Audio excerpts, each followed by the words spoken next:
দেশ কপাই যোৱা কলকাতা কাণ্ডৰ উত্তেজনা মাৰ নৌযাওঁতেই অসমৰ ঢিঙত সংঘটিত হৈছে অনুৰূপ এক জঘন্য কাণ্ড।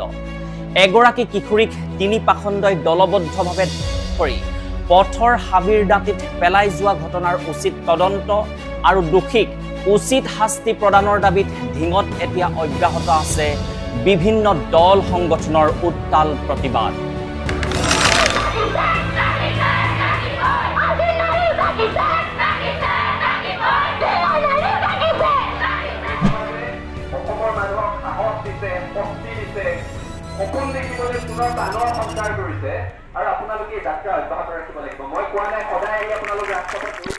আজিৰ এই খণ্ডত আলোচনা কৰিম এই ঘটনা ক'ত কেনেকৈ সংঘটিত হৈছিল, এই ঘটনাৰ সৈতে কোন কোন জড়িত আছিল, আৰক্ষীয়ে কিদৰে তদন্ত প্ৰক্ৰিয়া অব্যাহত ৰাখিছে, অপৰাধীৰ গাঁওবাসীয়ে কি সিদ্ধান্ত গ্ৰহণ কৰিছে আৰু অপৰাধীৰ পৰিয়ালত কেনে পৰিস্থিতিয়ে বিৰাজ কৰিছে, কিশোৰীগৰাকীৰ বৰ্তমান স্বাস্থ্যৰ অৱস্থা কেনে, শেহতীয়া আপডেট ইত্যাদি।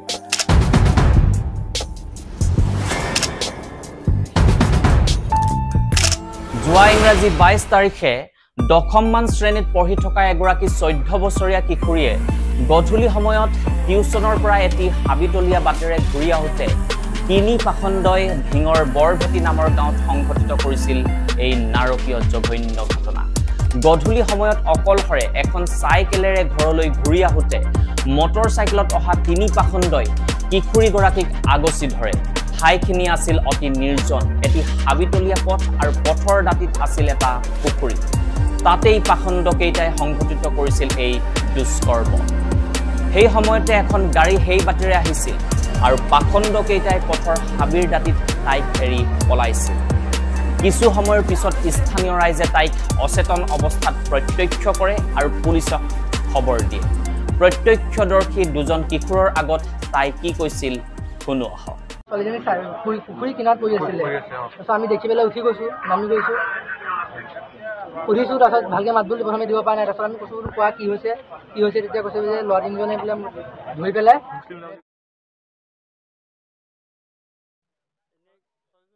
23 আগষ্টৰ দিনা সমগ্ৰ ঢিঙত দোষীক উচিত শাস্তি প্ৰদানৰ দাবীত উত্তাল প্ৰতিবাদ কৰা দেখা যায়।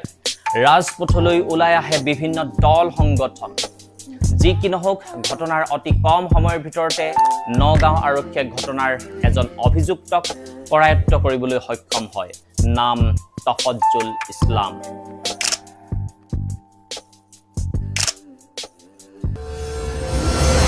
চৌবিশ আগষ্টৰ ৰাতি প্ৰায় 3মান বজাত আৰক্ষীয়ে তফজ্জুলক ঘটনাৰ বিৱৰণৰ বাবে ঘটনাস্থলীলৈ লৈ আহিছিল আৰু তেনে সময়তে তফজ্জুলে পুলিচক গতা মাৰি পলাবলৈ চেষ্টা কৰিছিল আৰু ঘটনাস্থলীৰ সেই পুখুৰীত পৰি পাখণ্ড তফজ্জুল মৃত্যুমুখত পৰে। পুৱা NDRFৰ সহায়ত পুখুৰীটোৰ পৰা তফজ্জুলৰ মৃতদেহ আৰক্ষীয়ে উদ্ধাৰ কৰে আৰু আন দুজন অভিযুক্ত এতিয়াও পলাতক অৱস্থাতে আছে।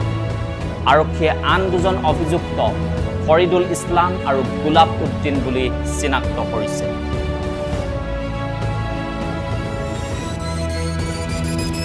বৰভেটিৰ গাঁওবাসীয়ে তফজ্জুল ইছলামৰ জনাজাত অংশ নোলোৱাৰ সিদ্ধান্ত গ্ৰহণ কৰিছে আৰু মৃতদেহ ৰাজহুৱা কবৰত স্থান নিদিয়ে বুলি সদৰি কৰিছে। ইয়াৰ উপৰি তফজ্জুলৰ পৰিয়ালক এঘৰীয়া কৰাৰ সিদ্ধান্ত গ্ৰহণ কৰিছে গাঁওবাসীয়ে। আজি ৰাতিপুৱাই আমি বৰভেটি গাঁওবাসী সবেই একেলগে বহি পেলাই এটা সিদ্ধান্ত কৰিলোঁ, 3টা প্ৰস্তাৱ আমি লৈছোঁ তাৰ এগেইনষ্টত, যে সেই ল'ৰাজনক আমি আমাৰ ইয়াত কবৰস্থান যিটো আছে তাত আমি জেগা নিদিওঁ। আমাৰ ৰাইজৰ সিদ্ধান্ত এইটো।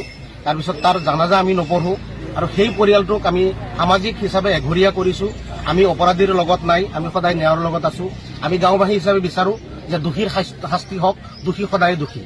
আমাৰ সমাজত দোষীৰ কোনো স্থান নাই। তফজ্জুলৰ মৃত্যুত একমাত্ৰ পৰিয়ালটোৰ বাদে কান্দিবলৈ আৰু কোনো নাই। তফজ্জুলৰ এগৰাকী জ্যেষ্ঠ ভগ্নীয়ে কিদৰে কান্দোনত ভাঙি পৰিছে চাওঁ।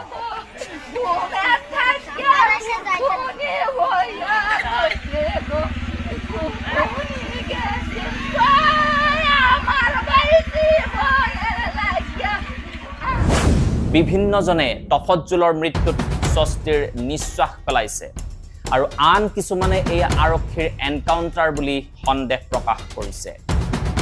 পশ্চিম গোৱালপাৰাৰ প্ৰাক্তন বিধায়ক আব্দুল ৰছিদ মণ্ডলে কয় যে পুলিচ কাষ্টডিত যিকোনো এনকাউণ্টাৰ আৰু যিকোনো মৃত্যু গ্ৰহণযোগ্য নহয় আইনী প্ৰক্ৰিয়াৰে দোষীক শাস্তি দিব পৰা যায় এনকাউণ্টাৰ যিকোনো পুলিচ কাষ্টডি যিকোনো মৃত্যু এটা গ্ৰহণযোগ্য কথা নহয় অসম জাতীয়তাবাদী যুৱ ছাত্ৰ পৰিষদৰ সভাপতি পলাশ চাংমাই কয় যে আমি অপৰাধীৰ মৃত্যু দিনৰ পোহৰত কামনা কৰিছিলো আমি নাজানো তাক পুলিচে এনকাউণ্টাৰ কৰিলে নে নিজে নিজে পুখুৰীত জাপ দিলে তো আমি আসলতে ৰাতিৰ আন্ধাৰত এনেধৰণে মূল অভিযুক্তটোৰ মৃত্যু হোৱাটো বিচৰা নাছিলোঁ আমি বিচাৰিছিলোঁ যে দিনৰ পোহৰত যেটো মূল অভিযুক্ত সেই অভিযুক্তৰ শাস্তি হ'ব লাগে যি শাস্তিৰ দ্বাৰা যাতে এনে ঘটনা সংঘটিত কৰা মানুহবিলাকৰ বুকু কপি উঠে এশবাৰ ভাবিবলৈ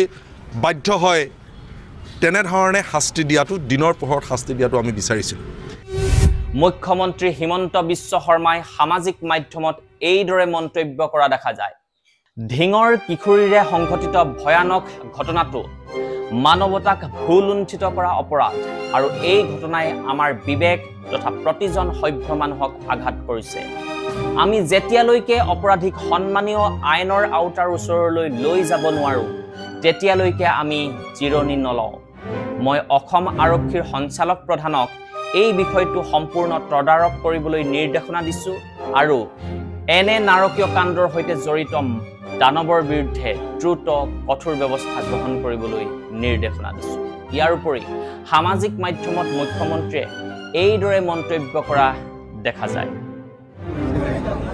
এটাটো অলপমান লোকসভা ইলেকশ্যনৰ পিছত কিছুমান মানুহৰ অলপ মনোবল বৃদ্ধি হৈছে সেইটো এটা দ্বিতীয় কথাটো হ'ল যে ধিঙৰ দৰে কিছুমান জাগাত আমাৰ অসমীয়া মানুহ হিন্দু মানুহৰ ওপৰত অত্যাচাৰ হয় যাতে তেওঁলোকে ঘৰ এৰি গুচি আহে আৰু মাটিটো বিক্ৰী কৰি দিয়ে তেনেকুৱা ষড়যন্ত্ৰও আছে গতিকে আমি গোটেই ঘটনাটো চাইছোঁ মই আজি ডিজিপিকো পঠাইছোঁ পীযুষ হাজৰিকাকো পঠাইছোঁ যিবিলাক দুৰ্বৃত্ত এই ঘটনাৰ লগত জড়িত আছে তেওঁলোকৰ বিৰুদ্ধে চৰকাৰে কঠোৰ ব্যৱস্থা বহুতেই এই ঘটনাক ধৰ্মীয় মেৰু বিভাজন কৰা দেখিবলৈ পোৱা গৈছে কিছুমানে ক'বলৈ আৰম্ভ কৰিছে যে এক বিশেষ ধৰ্মীয় তথা বিশেষ সম্প্ৰদায়ৰ লোকে এনে নাৰকীয় জঘন্য ঘটনা সংঘটিত কৰে কিন্তু অপৰাধীৰ কোনো ধৰ্ম নাই অপৰাধীৰ কোনো জাতি নাই অপৰাধীৰ কোনো সম্প্ৰদায় নাই অৱশেষত আৰক্ষীয়ে অতি সোনকালে আন দুজন অভিযুক্তক কৰায়ত্ব কৰক আৰু দৃষ্টান্তমূলক শাস্তি প্ৰদান কৰক তাকে কামনা কৰিলে